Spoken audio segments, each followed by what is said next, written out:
Hey everybody, this is Tonetta with Tonetta Buys Houses. This is the second time I'm doing this video. Hopefully this will stay on. But I'm coming to you with another video for the Landlord-Tenant Laws here in Missouri.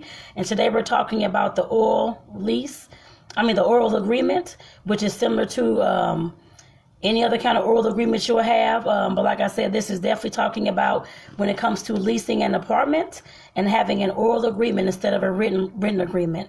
And once again, I want to say that I'm Tonetta with Tonetta Buys Houses. So if you are someone that you know is looking to sell their house, sell their property for as is for cash in any location, please have them reach out to me. You can either reach out to me here on Messenger or the email or the contact number here on this business page.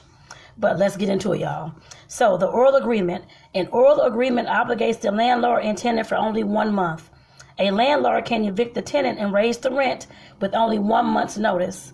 Likewise, the tenant can give notice to vacate on 1 month's notice. 1 month means one full calendar month. So it's from the 1st to the 1st of November to the 1st of December. That's a full calendar month. So just keep that in mind, y'all. And it says here, for example, if your rent is due on the 3rd of each month, your rent period runs from the 3rd of the month to the 3rd of the following month. So again, if that's the 3rd of November that your rent is due, and you have a 1 month 1 month oral agreement, that means that from November the 3rd to December the 3rd, that's the terms of your lease. The tenant and landlord must give written notice to terminate the tenancy. Oral notice from either party to the other is not valid. Landlord, they can end the lease for when a tenant does not pay the rent, at the end of a written lease, when a tenant damages property, when a tenant violates a condition of a written lease, and when a tenant is involved in criminal activity. So just keep that in mind, you all, when you're renting apartments or houses or that kind of thing, that landlord can terminate your lease for any of those 5 stated reasons. You're not paying your rent. The written lease has ended. You damaging their property. You violate the lease, some of the conditions of a written lease, or you're involved in criminal activity, and that includes sometimes your guests as well, as far as I understand. But definitely consult an attorney, because I'm not an attorney, but definitely consult an attorney for more information, especially if you have a case that's centered around one of these items and you're wanting some legal help and assistance.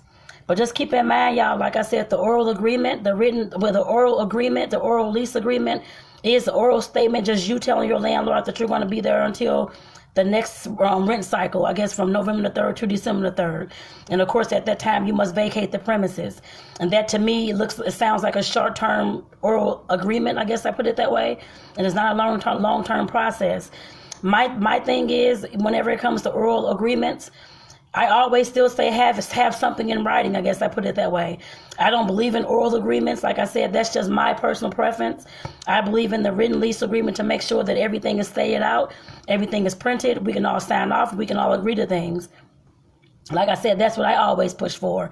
But if for some reason you're traveling on business and you need to set up a short-term oral agreement, then go ahead and do so. But like I said, if not, definitely make sure that you have it in writing, because if anything goes wrong, something goes wrong, you have nothing to back you up saying that this is what you all agreed on, except for your word against theirs. So definitely keep that in mind. And with that, I want to get off here. Again, this is Tonetta with Tonetta Buys Houses.